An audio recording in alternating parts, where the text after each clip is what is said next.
millet, iki devlet. Aynı bayrağın gölgesinde. Farklı renkler olsa da kalbin attığı yer bir ve bu kalp vatan uğruna atıyorsa acısı da birdir, şerefi de.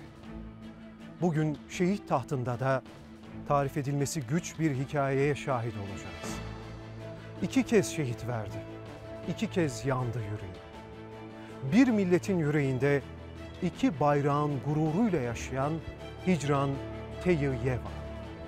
Can Azerbaycan'dan gelen bir kardeşlik hikayesi. Hayatının baharında nişanlısı şehit düştü. Tam 10 yıl boyunca o sessiz yaz döneminde hayatını yeniden kurmaya çalıştı. Ve günlerden bir gün yeniden sevdi. Fakat kader aynı acıyı ona bir kez daha yaşattı. Eşi de vatan uğruna canını feda etti. 2 kez sevdi, 2 kez uğurladı. Bugün yasıyla da gururuyla da baş tacı ettiğimiz bir konuğumuz var. Hicran Teyyeva. Mən Tağıyeva Hicran, Azərbaycan Respublikasının Sumqayıt şəhərində 28 dekabr 1973-cü ildə dünyaya gəlmişəm. 90-cı ildə Sumqayıtda 17 nömrəli məktəbin məzun olmuşam və Sumqayıt Dövlət Universitetinin bilgisayar üzrə mühəndis, texnik mühəndis ixtisasını bitirmişəm. Və annəyəm, bir qız çocuğum var. Hal-hazırda Azərbaycanda çalışıram. Azərbaycan Dövlət Su Ehtiyatları Agentliyində baş mühəndis texnik vəzifəsində çalışıram.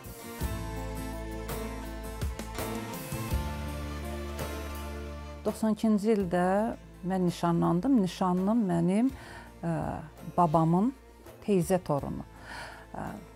Biz zaten çocuq olarkən köyə gedəndə onlar Bakıda yaşayırlar, biz Sumqayıt şəhərində, Azərbaycanda. Köyə gedərkən köydə bir yerdə çocuqkən oynardıq. Yəni bir-birimizi o zamandan tanıyardıq. 92-ci ildə mənim amcam şəhid oldu. Qarabağ Savaşında, 1-ci savaşda şəhid oldu. Onun mərasimində, yas mərasimində, hüzur mərasimində mənim nişanlım Quliyev Faiq məni görmüş, atasına, öz babasına demiş ki, mən Hicranı istəyərdim, yəni ona elçi gedin. Onlar da bizə elçi gəldilər, mənim babam da məni verdi. 92-ci ilin oktyabr, biz oktyabr deyəriz, oktyabr ayının 25-də nişanlandıq. Bir həftədən sonra bizdə o zaman Qarabağ Savaşı gedərdi. Azərbaycanda ordu yarandı. Hərbi ordu yarandı. Çünki bütün dünyaya məlumdur ki, artıq o zaman Azərbaycan Sovet İttifaqından ayrılmışdı. Ayrı bir respublika idi və Ermənistan da bizə savaş açmışdı. Bizim də özümüzün ordumuz hələ yox idi. O zaman təzə-təzə ordu yaranırdı.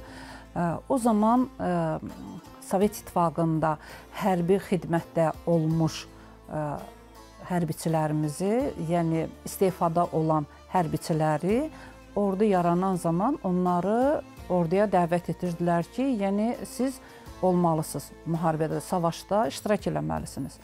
Onlardan biri də mənim nişanlım oldu.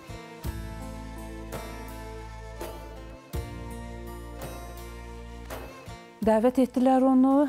O zaman indiki kimi mobil telefonlar yox idi. Ancaq barmaqla belə olan telefonlar var ya, ondan idi. O, onu da eləyə bilməmişdi, xəbər verə bilməmişdi ailəsinə. O hazırlaşırmış ki, bizə gəlsin. Artıq bizim nikahımızın günü də hazır idi. Mənim gəlim paltarım da, hər bir şeyimiz hazır idi. Gəliblər, qapını döyüblər ki, bura qol çəkməlisən, imza atmalısan ki, hərbiyə gedirsən, artıq sən hərbi komandosan. O bir komşunu görmüş, komşuya demiş ki, annəmə, babama deyin ki, məni apardılar orduya. Yəni savaşa apardılar. O zaman biz bildik ki, Kəlbəcər deyilən bizim böyük bir rayonumuz var. Orada Murovdağ deyilən bir dağ var, böyük bir yüksəklik var. O yüksəklikdə mühasirədə olurlar, çatışma gedir və ağır yaralı olur. Ağır yaralı olur, axırıncı gülləni özünə vurur ki, əsir düşməsin.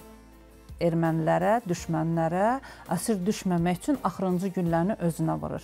Erməni komandası yaxınlaşır, görür ki, ölməyib, sağdır. Onu götürüb aparırlar.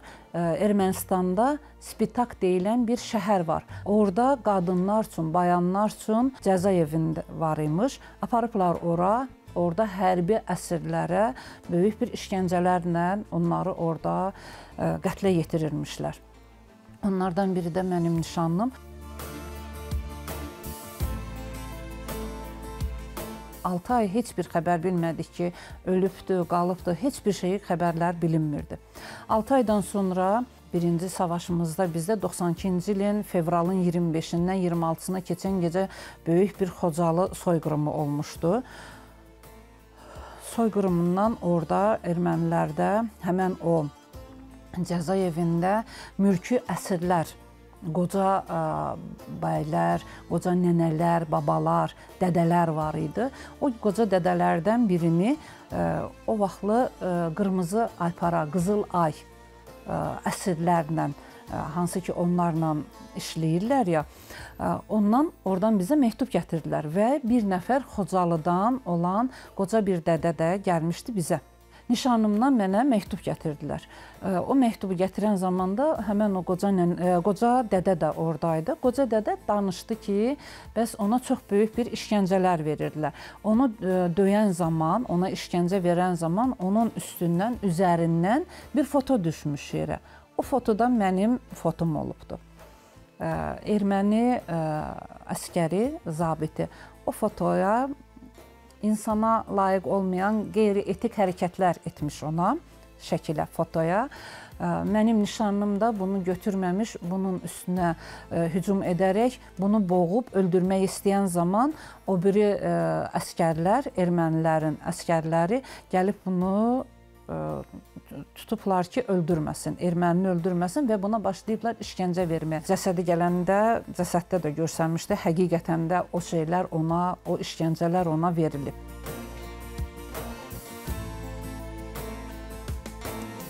94-cü ilin yanvarın 26-sında o zaman Azadlıq deyilən bir radio var idi. Radionu açdım, səhər saat 6 idi. Açdım ki, dedilər ki, ermənilər Azərbaycanın 8 hərbi əsirini işgəncələrlə öldürüblər. 2 nəfərin adını dedilər, 3-cüdə dedilər Quliyev Faiq Qabiloğlu, 69 təvəllüd Bakı şəhəri. Mən bir anlıq tutuldum ki, bu mənim nişanımın adı. Annem yatıb, qardaşlarım yatıb, evdə qonaq, müsafir də var idi, yatmışdılar. Getdim, anamı durğuzdum, yatmışdı, anam uyuyordu. Anamı durğuzdum ki, bəs mənim nişanımın adını çəkdilər ki, onu orada gülləliyiblər. Onun əsir düşməsini 6 ay məndən gizlətdilər, amma şəhid olmasını birinci mən eşitdim. Nə hiss etdim? Mən bir anlıq fikirləşdim ki, niyə mən? Nədən mən? Niyə mən oldum? Nə üçün bu mənim başıma gəldi? Niyə o elə oldu? Nə üçün bu savaş oldu? Niyə məni kimi çox qızlar talihləri yarımçıq qaldı?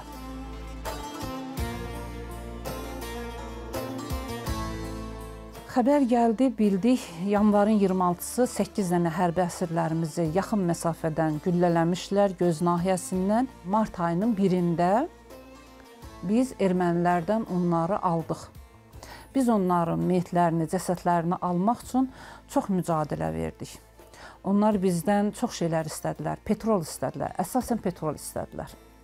8 dənə hərbiəsirin meyidini almaq üçün 20 ədəd elə yanacaq apardıq və o zaman hələ təzə-təzə, yeni-yeni olurdu.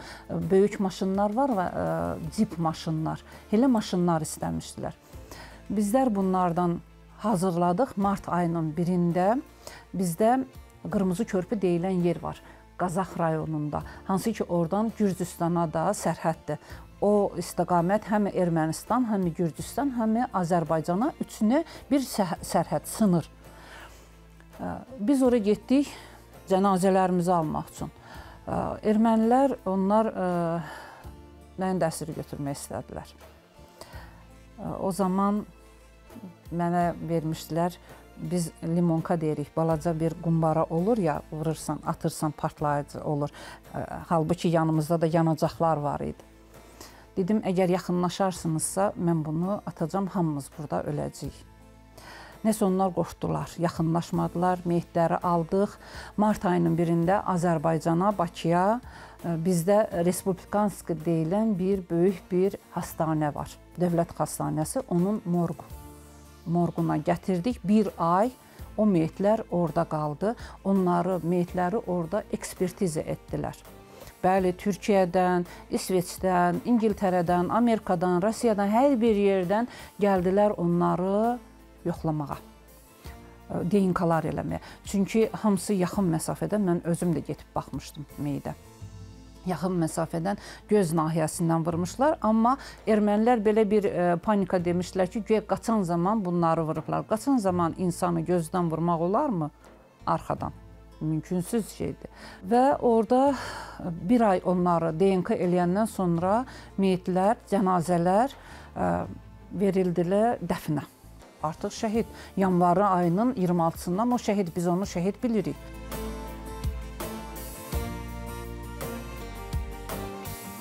Məni ayaqda tutan şey o idi ki, yəni mən tək deyiləm. Qarabağ uğrunda, vətən uğrunda, vətən varsa, yəni vətən uğrunda şəhid olmaq lazımdır. Əslində yaşamaq lazımdır, amma şəhid olmalısan ki, vətəni düşmənlərdən qoruyasan. Və məni o yaşadan o idi ki, mən bir şəhid yarıyam, şəhid nişanlısıyam. Bu mənim üçün böyük bir şərəf vericidir. Mən bu günləri də onun adını hər zaman, hər yerdə böyük bir sevgi ilə, böyük bir hörmətlə anıram. Çünki o bir nakam bir şəhiddir və vətən yolunda işgəncə ilə qətlə yetirilmiş bir şəhiddir. Onu unutmaq olmaz.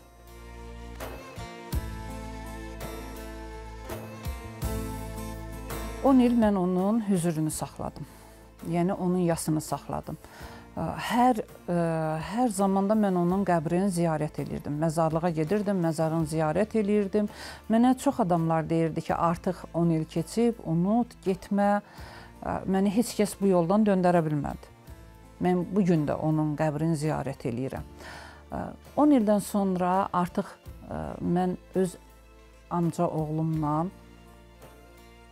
həyat qurdum. Amca oğlum da mənim qazi idi. O da 92-ci ildə Sovet ordusundan komandoydu. O orada hərbi xidmətdə idi, amca oğlum.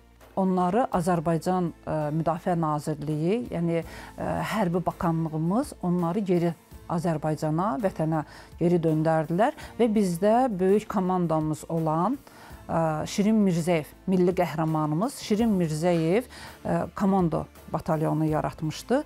Orada da birbaşa o cür təlimləri keçmiş, hərbi təlimləri və o hissələri tanıyanlar, əsasən də Ağdam, Qarabağ zonasından olan hərbiçiləri ora yığırdılar, cəlb edirdilər. Onlardan biri də mənim amca oğlum idi.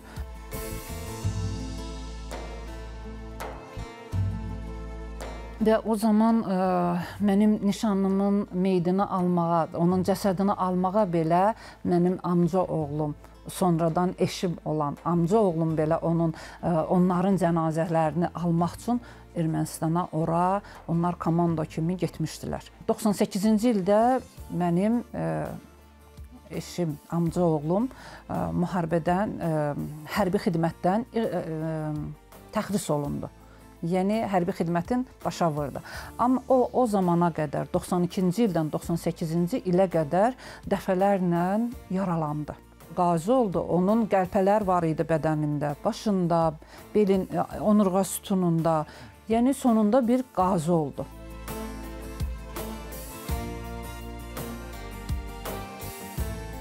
Amca oğlum, biz onlar Ağdamda, Gülaqlı kəndində yaşayırdılar. Mən isə Sumqayıtda yaşayırdım. Hər tətillərdə, yay tətillərində biz kəndə gələrdik. Kənddə biz orada erkək oğlanlarla, yəni onlarla biz at çapardıq, oyunlar oynardıq. O da məndən xoşu gəldi. Mənə dedi ki, mən səni sevirəm. Mən dedim, sən mənim amca oğlumsan, mən də sənin amca qızım. Biz bacı-qardaş sayılarıq. Mən fərqinə varmadım. Dedim, bu bir uşaqlıq sevgisi ola bilər. Fərqinə varmadım. Amma illər keçdikcə onun sevgisini bilirdim. Bilirdim ki, məni sevir. Və mənə də nişanlımın ölümündən sonra məndə bir kanser xəstəliyi deyilən bir xəstəlik yarandı. Mən əməliyyatlar keçirtdim, 5 kərə əməliyyatlar keçirtdim.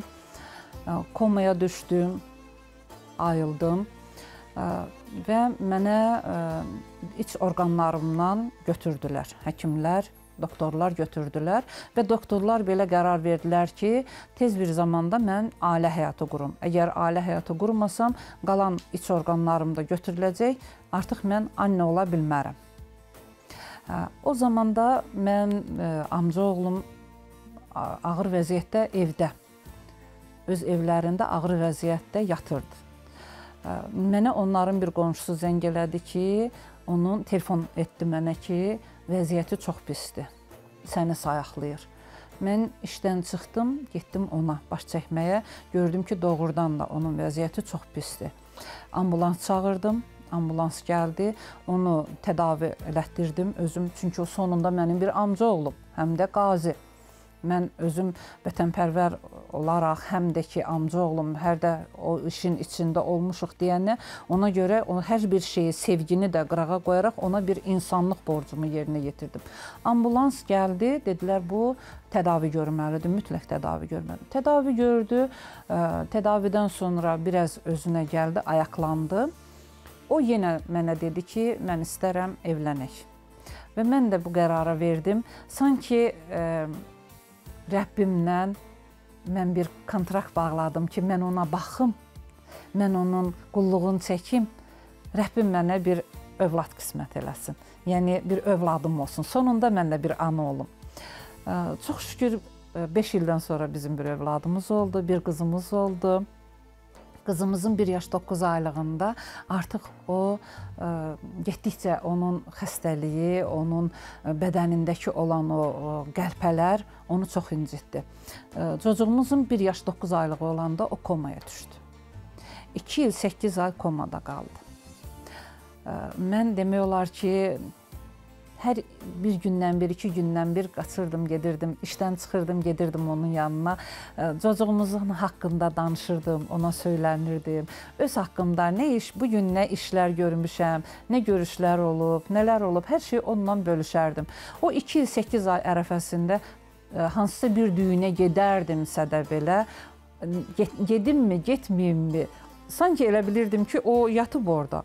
Amma ona sual verərdim ki, izin verirsənmi gedib? Onunla konuşurdum. Həkimlər, doktorlar mənə deyirdilər ki, onsuz da o səni eşidir, amma sənə təpki verə bilmir də. Deyirdim, mən onunla konuşmasam, mən onunla danışmasam, mən bunu gedə bilmərəm. 2-8 aydan sonra ayıldı. Komadan ayıldı. Makinalara bağlı qaldı, hastanələrdə. Makinalara bağlı qaldı. 8 il 3 ay makinalara bağlı qaldı. O ərəfələrdə çocuğumuz, qızımız ilk okula getdiyi zaman, onun bütün video görüntülərini, onun şeir deməsini, ilk dəfə məktəbə, okula necə getdiyini, bütün onların hər bir şeyini video görüntüləri götürərdim, qoyardım, o orada televizyonda, kameralarda baxardı. 20-ci ilin fevralın 19-da artıq o dözə bilmədi, bədən, orqanizma dözə bilmədi. Həkimlər məni çağırdılar ki, artıq son, artıq ölüyor. 2 gün doktorlar mənə izin verdilər, mən onun yanında qaldım, 2 gün yanında qaldım. O mənim əlimdən tutdu, mənə dedi ki, mən ölmək istəmirəm. Mən istəyirəm, çocuğumu görüm, böyüməsin görüm. Mən dedim, sən ölməyəsən, yaşayacaqsan. Amma Canın tapşıranda, öləndə dedik, hicran qoyma, ölürəm. Mən qaldım belə, nə edə bilərəm? Mən sanki 10-11 ildir mən nə bacardımsa elədim. Bundan artıq heç bir şey eləyə bilmədim, gücüm çatmadı. Çünki artıq o su da keçmirdi onun boğazından. Çünki onun buranı da deşmişdilər, o heç bir şeyi qəbul eləyə bilmirdi. Artıq canını tapşırdı, o qazi bir şəhid oldu.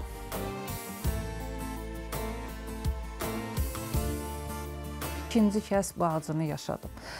İkinci kəsdə yenə də şəhidlik adı üstümə gəldi.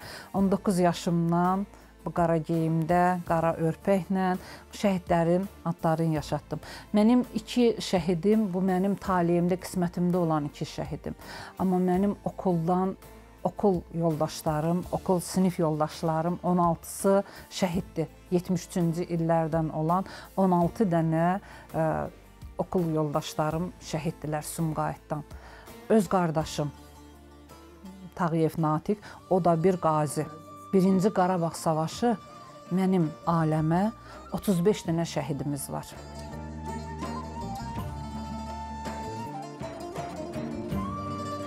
Şəhid olmaq asandır.